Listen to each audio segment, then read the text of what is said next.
Hello everyone, আসসালামু আলাইকুম। তোমরা সবাই কেমন আছো? দেখো এখানে আজকে হচ্ছে ম্যাগি রান্না করতেছিলাম। ম্যাগি রান্না করতে গিয়ে যে কি হয়েছে আজকে তার কোনো ঠিক নেই। মানে রান্না করা, ভিডিও করা প্রচুর একটা চাপের। তো ফার্স্টে হচ্ছে নুডলস সিদ্ধ করে রেখে দিয়েছিলাম, পরে হচ্ছে তোমারই করলাম ডিম। ডিম বলতেছি, দেখছো পাগল হয়ে গেছি। হচ্ছে তোমার এই মরিচ পেঁয়াজগুলো ভেজে নিয়ে করে ডিম দিয়ে দিয়েছিলাম। তারপর হচ্ছে সিদ্ধ করে রাখা নুডলসটা ওইটাও দিয়ে দিলাম। তারপর হচ্ছে করছি, মশলা দিচ্ছি, মশলা দিয়ে পরে হচ্ছে নাড়াচাড়াতে পরে হচ্ছে নামাই ফেলছিলাম।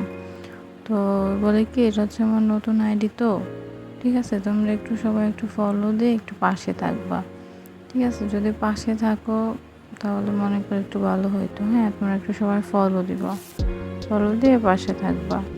আর আমি এখন একটু সিক বর্তমানে। হ্যাঁ, তোমরা সবাই আমার জন্য দোয়া করবা। ভালো থাকবা। আল্লাহ হাফেজ।